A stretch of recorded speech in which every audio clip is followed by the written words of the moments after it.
Okay, so we are back. This is second part of our ninth class. Now we are going to talk about writing and speaking parts.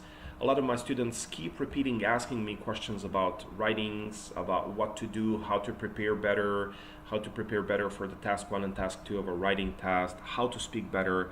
We're going to try to cover all of those. So I wrote a couple of tips for you.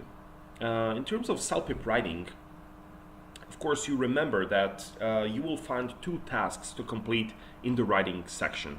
The first one is writing an email, and the second one is writing a survey response. You should definitely try to avoid using big words that you are not familiar with. Many students thought that they have to impress Celpip examiner rather by using difficult vocabulary, but they frequently use them in the wrong context. That is one of the most common reasons test takers cannot score 9 or higher in the exam. So what you should do, think about it. If it doesn't sound natural to you, it's not going to sound natural to the examiner. If you're in doubt, don't use it. Many of my students commit the same mistake over and over and over again. What they do is that they usually write a long, very long sentence where they cram all the necessary information, try to make it like super nice, super complex, using all these connectors. Moreover, furthermore, they like use the 2 connectors together where you should use just one of those only, and they moreover, furthermore on top of that, stuff like that. One student even wrote moreover, furthermore on top of that together. Again, remember, you're not writing an academic thesis, so this is not some super fancy research where you have to use complex words. It's not about that. You're not in a competition where your knowledge, overall knowledge from math, science is examined. Your examiners just want to know if you understand the tasks.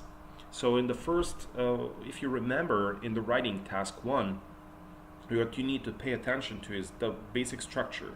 This structure has 5 paragraphs. The first paragraph is usually purpose statement. I'm writing this letter. Why? Because whatever the reason is.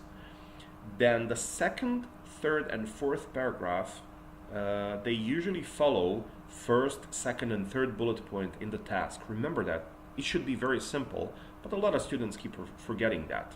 So again, instead of writing like over complex sentence where you want to cram all these tasks, so you want to complete the task fulfillment in just one sentence, instead of that, split the same sentence into 2 or maybe even 3 separate sentences.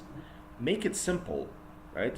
If you make it simple, it doesn't mean that your overall skills in speaking and overall skills, in vocabulary or grammar are going to, it's going to be shown that you're not so good in grammar and vocabulary. So just keep it simple. Keeping it simple shows that you understand what the task wants you to do. So you will have better task fulfillment. Don't worry too much about using idioms in writing. I mean, you don't have to use idioms. You only have to use them if you feel really comfortable and if you know what you're talking about. Don't worry, you will have like a wide variety and collection of different kind of idioms for different kind of situations if you practice what we said in the first part. If you practice reading, which is not only useful for your reading test. Reading 10 minutes before you sleep is going to be really beneficial for your writing and speaking tests as well. If you're not a native speaker, you really need to get your writing evaluated by a qualified individual to improve your English language proficiency. So this is important because many test takers often are not aware of their mistakes when they are writing their responses. In Celpip writing, you need to be relevant, concise, and natural. Relevant, concise, and natural. This is where a qualified tutor, such as myself, can help you effectively. As I mentioned, my job is to basically be a professional partner, like a husband or a spouse, where I try to find your mistakes and your weakest points and I attack it. I tell you, this is where you're wrong. Now, of course, it's a really uncomfortable situation, and I really do support my students, because just being there, being in this uncomfortable position, means that they are really motivated and this halfway done. But then again, I understand it's an uncomfortable position where somebody keeps telling you, this is where you're making a mistake, this is where you're making a mistake, and this is also where you're making a mistake. But you have to put your ego down and understand that this, where you make a mistake, where I point out, is also a chance for you to improve yourself. Exactly, those are the moments where you feel the most uncomfortable, where you're going to improve yourself, especially in the writing and speaking part. So learn from high-scoring Celpip writing samples. If you cannot find them, look for Band 8 or Band 9 IELTS general writing samples, which are similar to the Celpip writing task 1, writing an email. For Celpip task 2, you can still read sample essays used in other English proficiency tests. They may not be identical, but they are still relevant.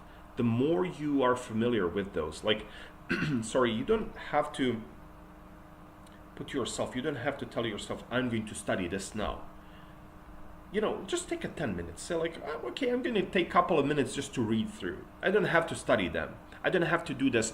That's why I put emphasis into doing homeworks and practice. Just practice a little bit. When you practice a little bit with no like dedication that now I have to practice 1 hour every day, that kind of sacrifice is probably impossible. If you set up higher goals and like bigger goals than you can chew, it's not going to work for you. Try with small bites, right? The elephant can be eaten in small bites. So just take a look at those like materials, take a look at those so you can get familiar with. And the more you read them, some of the sentences are going to stick in your head. They're going to stick there, so the more material you have, the more options and chances you have to compile the best looking and best composed text or email or task 2. Basically, the more material you have in your head, the better chance you will have to compile the best possible task 1 and task 2. Our teachers at the HZ Education offer essay correction services as well as private lessons. So recently we had a student who managed to improve her writing score from 8 to 11, spending 2 weeks joining our Celpip sessions. So think about this. Investing in private sessions, or like you can try group sessions too, and getting your feedbacks from your writing homeworks and your speaking practices, this is going to improve yourself. I mean, investing in yourself. I know that you can study on your own by yourself, but once you dedicate yourself, once you make like a commitment like this to work with someone on specific hours, this is going to push you in a good direction. Basically, we are giving you tools again, but you need to work, because these things work only if you work too. So how to better prepare for writing? Practice, write. Always have in mind that, again, you need to have, for task 1, you need to have 5 paragraphs, 150 to 200 words. Write.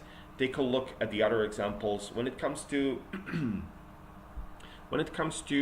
writing a task 2, pay attention to also, you have to write, you have to practice as much as possible. Take a look at the other examples and compare it to your examples. If you are not still,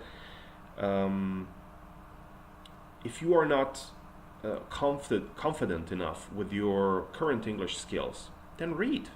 Just read, listen, practice. Make English part of your everyday life, because at this point, again, as I said in the first part, your brain is not used to English language, and English language is still kind of like a guest in your head, like a foreign body, right? And your brain still needs to use a lot of energy to work with it, to think about it, to think how you're gonna say. But the more you absorb English language, the more familiar it will be, the more comfortable your brain will be with English language. So it's going to be much easier for you. But you have to start at some point, just like working on your muscles. At first, it hurts, but once you get used to it, it's super easy, right? So that's how you should prepare better. What not to do? Writing an academic thesis.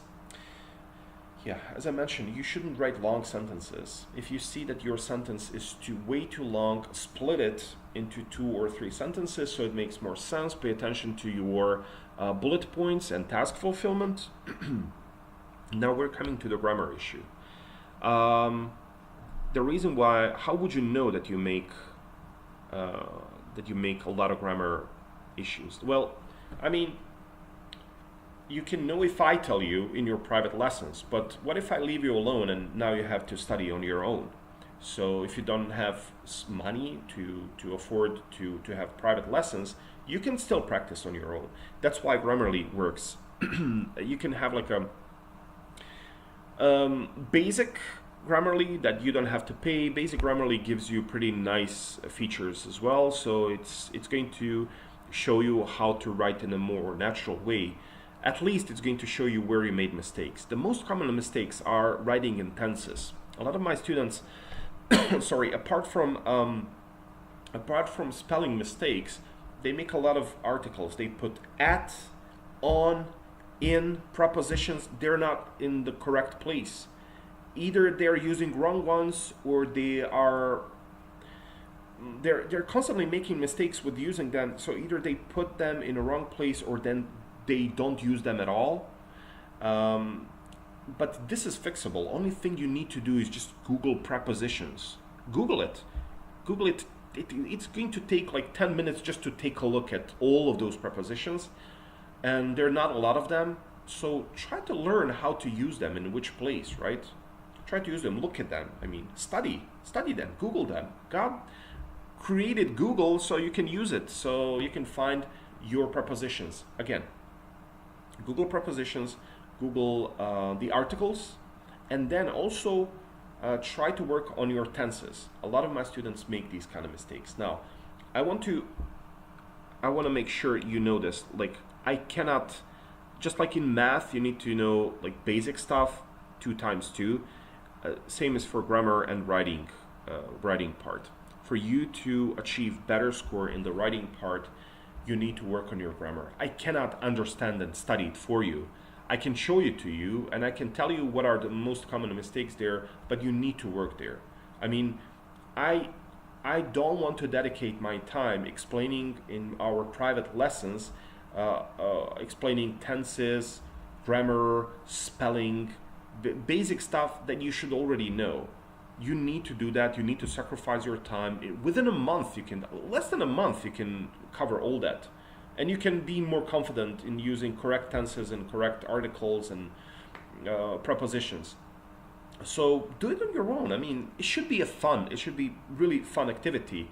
And then when you're prepared, then, I mean, I'm going to give you tools on how to conquer writing test and how to conquer a speaking test, but I need you to work together with me. So when it comes to grammar issues, and when it comes to these most common mistakes that my students make in terms of grammar and spelling, I'm afraid you need to work on that. Okay? So this is it. Google. And now let's talk about speaking. So I also compiled some of the Celpip speaking tips. In this language test takers will be giving 8 different speaking questions. You need to know the type of question in each task really well. What most people find challenging in the speaking test is that they are given only 30 to 60 seconds to prepare their speaking responses. Those who complain that they cannot come up with the ideas in a short time need to practice more. Okay? So this is just pure practice here. If you're not sure, like first 10 or 15 times, you're not going to come up with the best ideas for the task 1 when you're given an advice on which movies are you going to suggest your friend to watch tonight. So first 15 times you don't know what you're going to say. I guarantee you after 15th time you will know what to say, how to say it, with what kind of tone appropriately, and all that within the time limit. So you only need practice. You will get there. Just don't give up. What most people find challenging in the speaking test is that they are only given 30 to 60 seconds to prepare their speaking responses. So yeah, again, you need to speak, you need to practice more. For those who have failed, getting the target score in speaking, taking classes is a must if you want to stop wasting time and money. It is true that taking classes costs money, and you don't feel like spending money because the test itself is expensive, but buying individual classes is one of your best decisions as long as you don't take the classes few days before the test. And as long as you know that you need to sacrifice your time in recording yourself and practicing over and over and over again. You need at least 1 hour of practice for each class, individual class or a group class that you have with us. Find sample speaking questions. Compare your ideas with other people's ideas. Brainstorm with your friends or family members. There are people who did well in the Celpip test, so this is not the mission impossible. Always remember to add details to your ideas. That means that when you're given a suggestion, when you're given an advice, when you're apologizing, just add a couple of details more. You cannot just say, no, I can't help you. You cannot just say, you should watch this and stop there. You need to elaborate a little bit further. One method I like to generate ideas is to think of relevant WH, right? This is who, what, where, when, why, how questions, right? In your speaking test, again, let me repeat, who, what, where, when, why, how questions. In your speaking test, the topic will mention some things that you need to include in your response. Make additional open-ended questions using those who, WH questions, question words to help you think of supporting ideas for your response. All right? While practicing speaking, record your responses using your phone. This allows you to listen to them again and check for errors. If you join our Celpip program, you will also get personalized feedback on your responses. These are going to be helpful. Trust me. A lot of my students acquire amazing results in the Celpip tests just because we continuously practice over and over and over again. And trust me, when you listen to the recordings of if you listen to the recordings of my students, you're going to realize that they're bad. A lot of them are really, really bad, which is okay because that's the whole meaning of practice. But over time, as we continued, at some point it just clicks in your brain. My students start realizing, okay, so I understand the structure, and as they're speaking and as they are giving me the first advice, or as they're giving me the first reason, the first choice or whatever, they're already thinking about the second or the even third one and how to pronounce it and how to what arguments are they going to give with them and how to elaborate them while speaking, right? So at some point something happens to you and to your brain, so it becomes like really easy, and then you go like, this is too easy, give me something more challenging, right? So you can practice in your room daily. You should practice daily in your room. Start speaking about various topics. You don't always have to practice with Celpip topics. To display your English proficiency, you need to show that you understand the context and the situation presented. Then you need to use a correct tone, right? So for example, just picture talking to someone on the phone. I keep telling this to my students. Picture talking with someone that you're comfortable speaking with. For example, task 8. When you're speaking about task 8, you're speaking about a weird situation. Something that you see for the first time that is weird, like this is a weird picture. You're not describing the picture itself, you're describing the situation at this point. And you're talking to, listen, you know what, I'm just in this gallery and I see this weird picture. I think we should buy that. You need to sound believable. You need to have an appropriate tone.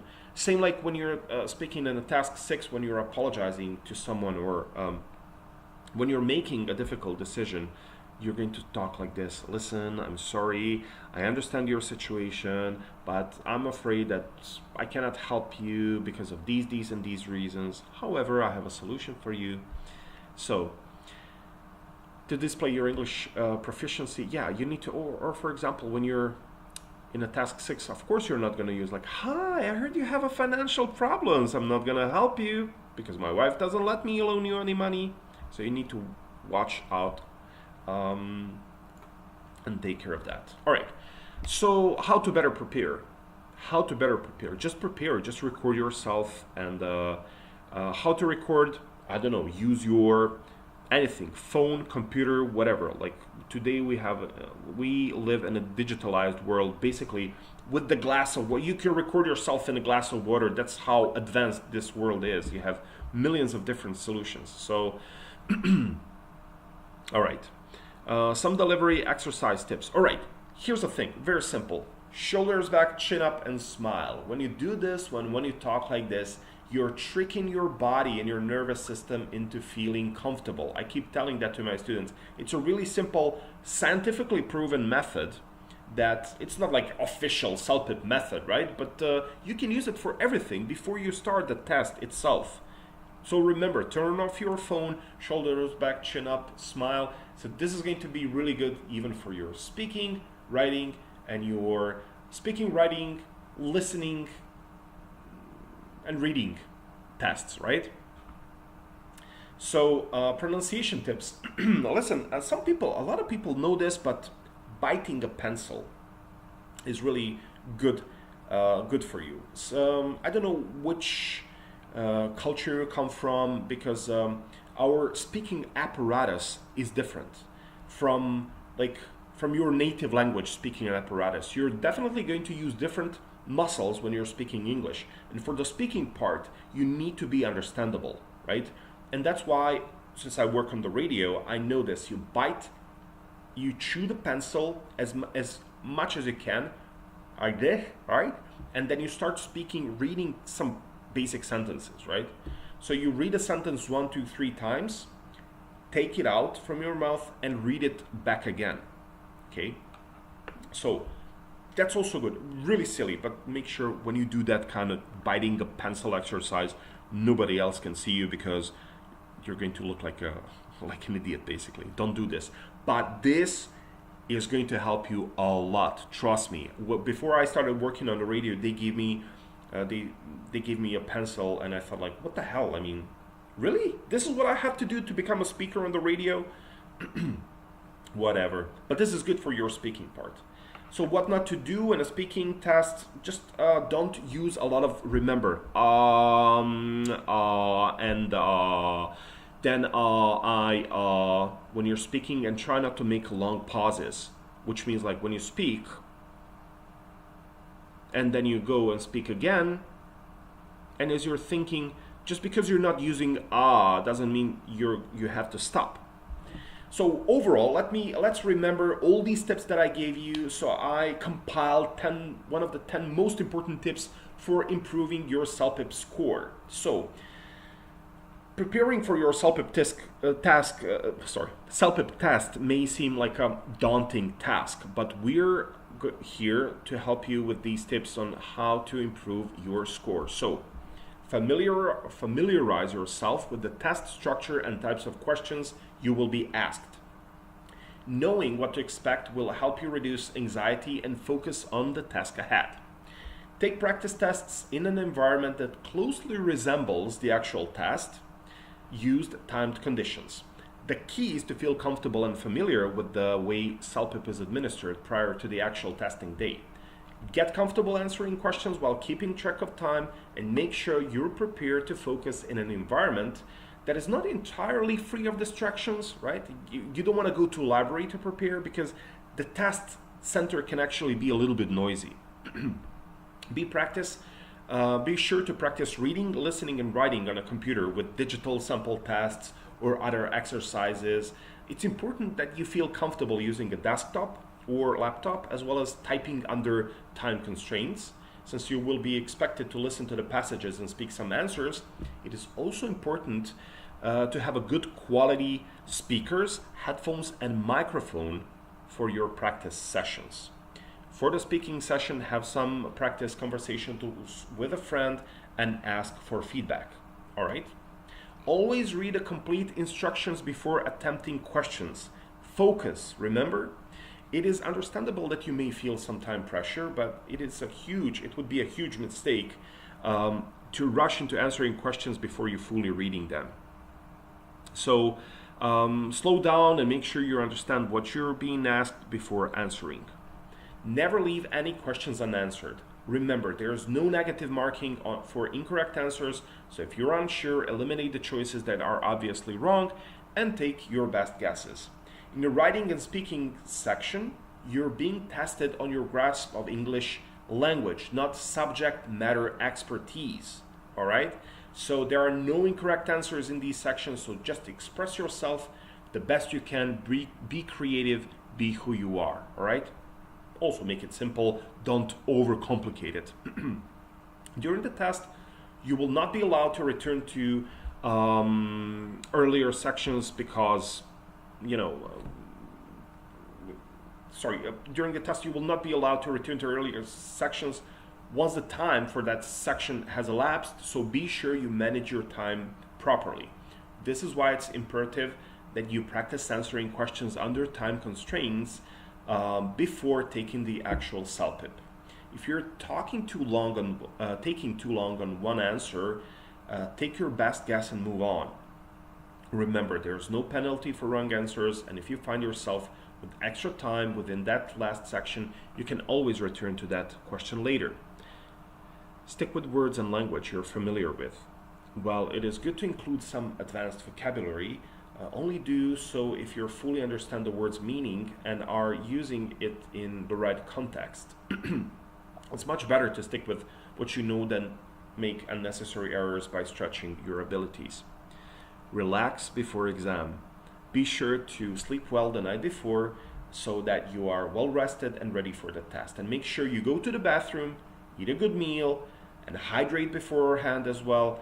If you find yourself getting anxious, take a few minutes to meditate or simply close your eyes and take deep breaths. Shoulders back, chin up, smile. All right? Okay. So, again, I have to mention other useful tips. They are not these classes are not magical, so you need to work, and these structures work, and these tips work, and strategies work only if you work. So work, just like Britney Spears said in a much funny way, but yeah, work, all right? And what is the best YouTube channel? Of course, we are going to suggest HZ Education channel. So watch this. There are a lot of amazing tips here, and also Google. I'm not gonna stop you. There are so much information out there. So take what is best for you as long as it works for you. So remember, this is a long process. This is not something that happens quickly and that's it. So I'm going to share with you the other useful tips before we end this class. So join our Celpip preparation program. Our Celpip online training is your best strategy guide. Through our courses, you will practice with our certified tutor to help you improve your English language proficiency and your Celpip level. And additionally, you also get a complete test sample from us. So you should complete the Celpip practice 2 days before your test to check your readiness. Use the last day for any last minute preparation. If you think you did well, but you didn't get the score you hoped for in speaking or writing, consider requesting a re-evaluation. It is pointless to request a re-evaluation on reading and listening. To improve your overall English language proficiency, increase your exposure to your English language as much as possible. Develop a habit of listening and reading English materials on a daily basis. Whether you are taking Celpip language test or immigration purpose, obtaining a license or something else, just join our course to help you boost your Celpip score. This is it for now. This is the end of 9th class. Next time we are going to start working on evaluating your writing homeworks, and we're going to evaluate and practice your speaking recordings Thank you so much for taking the class. I'm looking forward to seeing you again. Bye bye.